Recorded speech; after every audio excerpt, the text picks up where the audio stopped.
pecinta Stikes Health Education, senang sekali saya Puput Adelia bisa hadir menjumpai Anda di channel ini untuk mengantarkan informasi peran Pemda penuhi kebutuhan gizi masyarakat dan cara memenuhi kebutuhan gizi keluarga, serta sosialisasi peluang kerja luar negeri bidang kesehatan di sekolah-sekolah lanjutan atas di kota dan Kabupaten Sorong.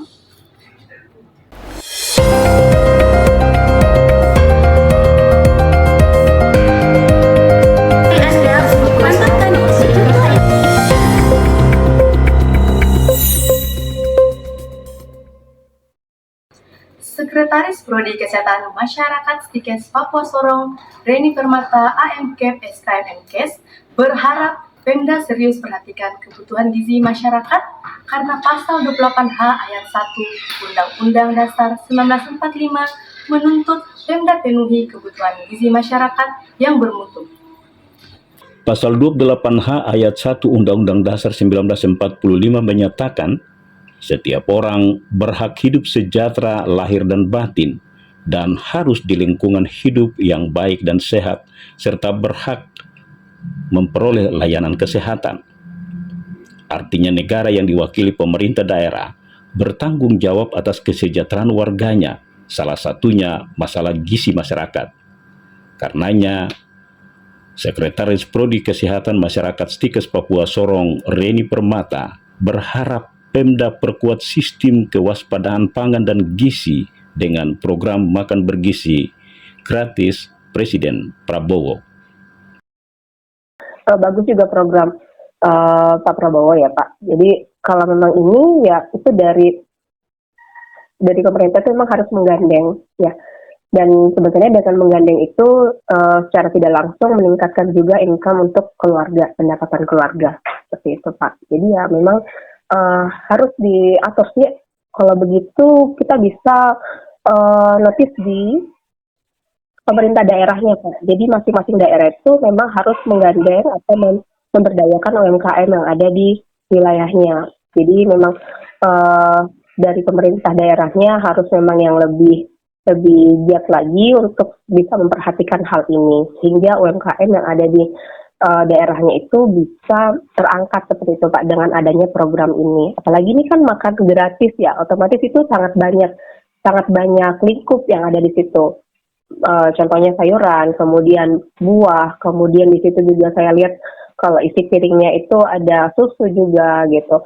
Kemudian ada sayur gitu. Jadi memang banyak ini ya. Banyak lingkup yang bisa digandeng oleh pemerintah daerah seperti itu Pak. Selain penguatan sistem kewaspadaan pangan dan gizi, pola konsumsi dan perilaku sehat perlu dikampanyekan semua pihak. Keluarga diminta berperan penting dalam memenuhi gizi masyarakat dengan memilih bahan pangan lokal segar dan terjangkau agar bisa terhindar dari ancaman stunting, obesitas, dan anemia karena makan makanan yang tidak sehat.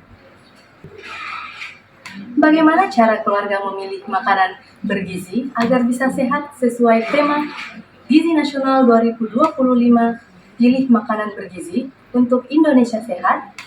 Saya akan tanyakan dosen Kesehatan Masyarakat Stikes Papua Sorong, Reni Permata, yang sudah terhubung dengan saya di ujung telepon. Ibu Reni, apa makna tema Hari Gizi Nasional 28 Februari 2025 yang ditetapkan Kementerian Kesehatan Pilih Makanan Bergizi untuk Indonesia Sehat? Kalau kita melihat tema tersebut menggambarkan bahwasannya setiap orang itu berhak atas gizi yang baik dan seimbang. Jadi jangan biarkan gizi yang buruk itu menghambat potensi kita. Nah, untuk itu mari sama-sama kita memprioritaskan kesehatan dan gizi kita untuk mencapai hidup yang lebih baik. Nah, jadi sebenarnya gizi yang baik itu berhak untuk didapatkan oleh semua orang tanpa terkecuali, tanpa memandang dia mampu atau tidak, dia memiliki pendapatan yang baik atau tidak. Jadi diharapkan dengan tema ini pemerintah itu mau menginformasikan bahwa semua masyarakat di Indonesia ini harus mendapatkan gizi yang baik dan seimbang. Bagaimana keluarga yang kurang mampu bisa penuhi makanan bergizi di keluarga sesuai dengan tema Hari Gizi Nasional 2025? Jadi makanan bergizi itu sebenarnya nggak harus mahal. Yang penting diperhatikan isi kandungan gizinya. Jadi ada poin-poin penting yang memang harus diperhatikan. Dan itu kita harus paham. Dengan paham itu kita akan bisa membuat bahwasannya makanan yang harus kita konsumsi itu nggak semuanya harus yang mahal. Ya, jadi intinya untuk makanan bergizi itu harus ada di dalamnya protein, karbohidrat, dan vitamin seperti itu. Nah, kalau mungkin orang awam yang tidak paham itu pasti akan berpikir, protein itu kan harus yang mahal-mahal, apalagi protein hewani, harus makan salmon, harus makan mungkin daging gitu. Sementara mungkin kalau yang pendapatannya rendah ya, itu tidak pernah bahkan mungkin berpikir untuk makan makanan yang seperti itu gitu. Namun kita bisa menyiasatinya. Nah, apalagi kalau misalnya contoh di Sorong itu kita sangat kaya akan ikan gitu. Contohnya saja ikan puri. Ikan puri itu harganya ekonomis tapi memiliki nilai gizi yang tinggi. Nah, ini bisa dijadikan untuk dasar bahwasannya makan sehat atau makan bergizi itu nggak mesti mahal gitu. Di ikan puri itu Pak, itu gizinya itu sangat baik untuk bisa menunjang tumbuh kembang anak-anak gitu. Jadi ikan puri itu kan bukan hanya bisa digoreng atau disambal, tapi bisa loh dibuat misalnya nugget dari ikan puri, atau diolah lagi jadi cemilan, keripik-keripik yang mungkin anak-anak juga bisa konsumsi, dijadikan cemilan dan lain sebagainya gitu. Jadi buatlah yang memang lebih kreatif, tapi dengan bahan dasarnya yang lebih efisien begitu. Jadi sebenarnya itu nggak mesti mahal gitu Pak. Tapi intinya harus ada di dalamnya protein, karbohidrat, dan vitamin gitu.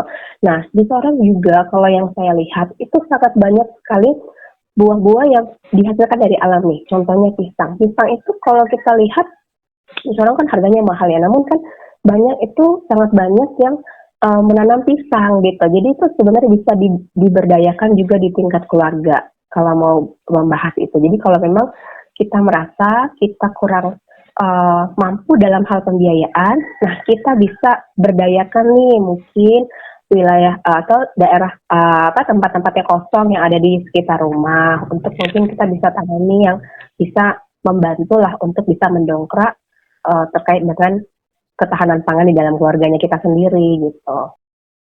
Bagaimana keluarga mewaspadai dampak negatif kebiasaan makan makanan ringan atau cemilan dengan berbagai rasa yang menggiurkan? Nah, jadi nggak salah kalau mereka itu makan cemilan gitu. Nah, tapi kalau mau cemilan itu dalam jumlah yang wajar dan harus kita memilih cemilan itu yang sehat. Ya, jadi ada beberapa tips yang memang baik untuk cemilan sehat lah untuk kita berikan kepada anak-anak mungkin ya. Jadi yang pertama itu kita harus memang pilih cemilan yang sehat. Ya, bagaimana cara memilih cemilan yang sehat gitu? Kita harus pilih cemilan yang kaya akan nutrisi seperti biasanya tuh kita mungkin sering makan cemilan yang banyak mengandung MSG. Tapi tanda kutip ya, bukan berarti kita sama sekali nggak boleh makan makanan yang mengandung MSG, tapi bisa itu kita rubah, kita makan cemilan yang kaya akan nutrisi seperti buah-buahan, sayur-sayuran,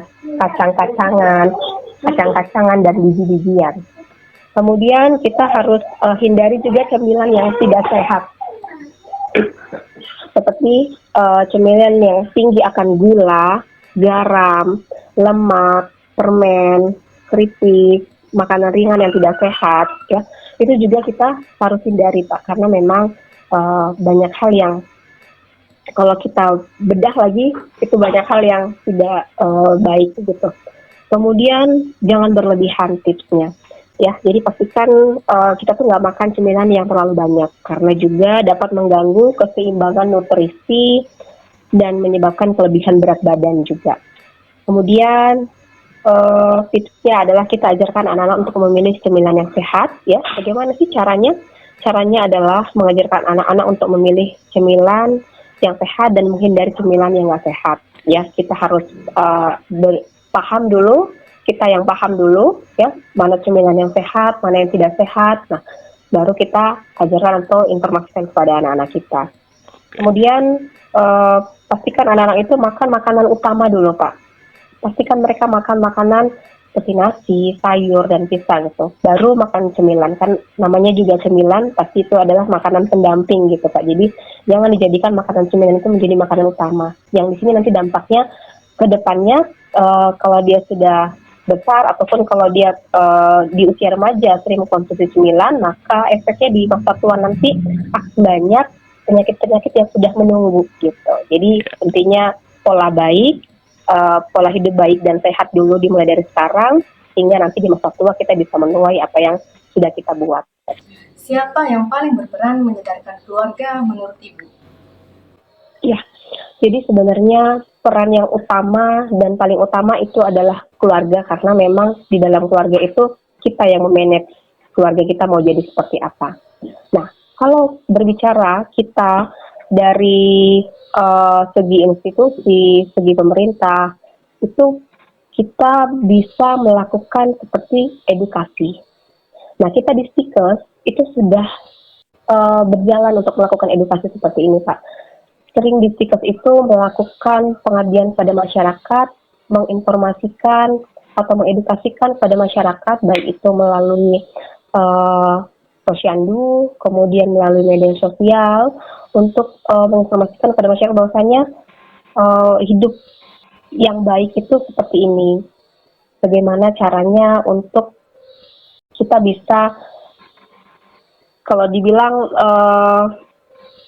untuk lebih baik lagi ya. Panitia penerimaan mahasiswa baru Stikes Papua Sorong memprogramkan sosialisasi peluang kerja luar negeri bidang kesehatan ke sekolah lanjutan tingkat atas untuk membantu alumni memilih kampus yang terkoneksi dengan dunia kerja. Sosialisasi peluang kerja luar negeri bidang kesehatan ke sekolah-sekolah lanjutan tingkat atas di Kota dan Kabupaten Sorong bertujuan mempermudah lulusan menentukan kampus yang telah terkoneksi dengan pasar kerja. Anggota promosi dan rekrutmen Panitia Penerimaan Mahasiswa Baru Stikes Papua Sorong, Novita Mansoben Escape Nurse MCAP, menyebut sosialisasi peluang kerja luar negeri bidang kesehatan diprogramkan karena Stikes telah terkoneksi dengan pasar kerja luar negeri.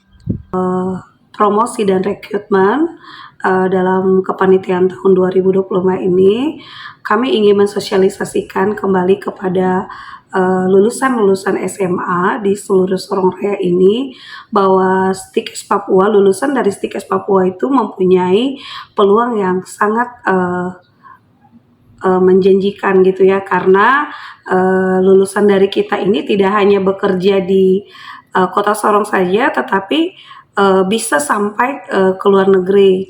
Salah satunya ada alumni kami yang sudah saat ini bekerja di Jepang, dan tahun ini rencananya akan diikuti lagi 2 alumni kami untuk program G2G ke Jerman yang diselenggarakan oleh Medical Work Solution yang bekerja sama dengan PT Cendrawasih Training Center dari Stikes Papua sendiri.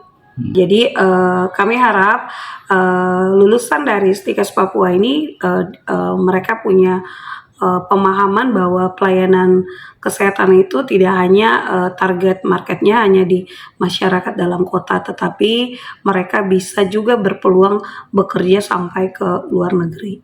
Sosialisasi ini diprogramkan setelah tagar "kabur saja dulu" diramaikan netizen di media sosial untuk belajar, bekerja, dan tinggal sementara di luar negeri sebagai kritik terhadap kebijakan pemerintah. Itulah informasi pilihan yang sudah saya antarkan untuk Anda di kesempatan jumpa kita kali ini. Semoga bermanfaat dan saya ucapkan terima kasih atas atensi Anda.